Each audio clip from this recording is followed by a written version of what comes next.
Okay, we start with South Carolina today, and we're ready for questions. AP, you have one? Can you identify yourself, please? Alex Huntley. I'm a defensive tackle for the South Carolina Gamecocks. Okay, sure. AP Stedham, AP and Kelly, as we say at syndicated radio. What needs to happen with the South Carolina defense to improve in the win total? I think we have to play on Saturdays the way we've been practicing and preparing this offseason. I feel like the defense as a whole, we've got a lot of newcomers, a lot of transfers and young guys who have came in and they've helped the team tremendously. And so I think all we have to do is show the world what we know who we are and, just do it on Saturdays. Left side. Kind of going off of that, what has given you confidence this offseason that you guys are primed for a bounce-back year? There's several things I'd say. First, depth. We got a lot of guys who came in who have put an immediate impact on our team, on our defense. And so that's something that obviously helps you in every aspect. I think last year didn't go the way anybody on the team wanted it. And I think we all came back from that with a real big chip on our shoulder, ready to work, ready to, just do what we got to do to win. Because that's the only thing on our minds right now is a win. On the aisle, left side. Britton Ross, OU Nightly. Has Coach Beamer kind of told you guys what playing at OU is like, and what are you kind of expecting that trip to Norman to be like? Yeah, I wouldn't say he's touched on it too much. I feel like right now we're focused on game one, really just taking every game one at a time. But I do think the trip to be Norman will be exciting. It's a good school, a lot of history there, and so I think it'll be pretty fun. Right side on the aisle. Kennedy Wright with CBS 42. What was the decision-making in staying in Columbia as opposed to jumping in the portal? Yeah, being from Columbia, I think the people, the place, I love it. I originally am from Maryland, and when I moved to Columbia, they adopted me with open arms. And so it's kind of hard to leave a place that has everything you need and great people behind it, and that's just all saying without my teammates. Those are my brothers, I'll have a bond with them forever, and so I didn't want to just kind of leave them. Front row. Eric Bailey with the Tulsa World. Another Oklahoma-related question, Alex. Brent Venables is probably familiar in that part of the country. Can you talk a little bit about his defensive style and what you expect when you play an Oklahoma-based defense? Yeah, I'd say they're going to be fast, aggressive, trying to fly around the field. He's a coach with a lot of, I give him, aura, on the defense side of the ball. But he's a great coach, and so I expect, great things. But I just know that we're going to prepare how we prepare and see how it goes on Saturday.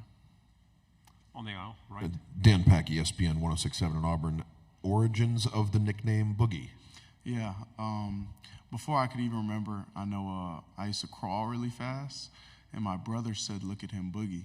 And then I started playing football at about 4 years old. My mom said, "Go Boogie," and the rest is history. On the aisle, in the back. Courtney Mims, Pig Trail Nation. Rocket Sander is joining the program. What's he been like for you guys so far? Any stories of him joining the program? What's he been like? Yeah, that's a dude who came in the building day one. You could see how much it means to him. His care factor is huge, and all he does is work. And I think he's great for a lot of guys to see a guy who came in with an already big name, already stats to his name, but he still didn't miss a beat in workouts. He grinds, and so I love having him on the team. I'm glad he came. We'll go back to the front row here. We got a chance to get to know Coach Beamer when he was at Oklahoma for a couple of years as an assistant, and we saw his energy, his vigor. We saw in a game where he headbutted guys with helmets, had to get stitches at halftime. Can you talk about his energy on the sideline, what he means to you as players when during games, and what he's like, what he brings to the team? Yeah, like you said, y'all have seen it. He's a guy with high energy, high care, but I think a lot of things that people don't really talk about is passion and hunger. I think that those are the two things that I take from Coach Beamer, and I think a lot of the team takes from him. He really loves what he does, and he loves being able to coach us, and he wants it so bad, and I think we all do. And so being able to play for a coach like that, it's really easy to kind of fall in line because he has the same standards that we have. So he's a great coach. I'm lucky to be able to play for him. Stay on the front row. Mason Young with the Tulsa World. Just curious your thoughts on probably a lot of players have different thoughts on it, but the idea that you will have video replay, iPads available to you on the sideline during the season, how handy is that going to be to have? Yeah, that'll be huge. I mean, I know from a defensive line point of view, I mean, I'm so excited. Just being able to see what the O-line's doing, you know, what play call, how it's affecting certain things. You're just going to have so much more insight as to what's going on truly. And so I'm super excited about it. I think it's going to help the game of college football so much more. Right side, fourth row. Cam Durr, WAFF 48. With College Football 25 coming out, how excited are you for that, and how accurate do you think that it's going to be with the ratings and everything? Yeah, I mean, I'm super excited. I feel like that's what most of the guys here are going to do when they leave here is go play. But, yeah, I feel like I'm going to have to do some proving wrong during the season. I feel like the history of sports games and ratings have never been the best. And so I've mentally prepared for not the rating I want, but it's okay because the season's coming soon, so I'll have my chance to kind of show. On the aisle. How big is it to get Tonka back and just talk about who's made strides on that South Carolina defense this offseason? Yeah, I think Tonka coming back is huge. He's a great player, as everybody knows. He's a great teammate, and he's a great person. Being one of my close friends every day, I kind of see him in a different light than a lot of people. But he's a very calm guy, very, just to himself. But on the football field, he kind of lets it all go. And so having a guy like that is huge.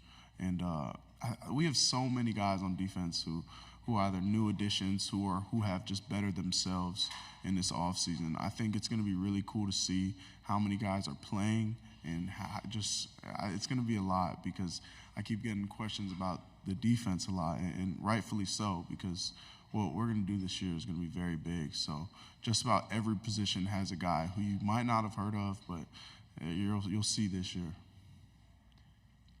We time for one final question. Anybody on the end here?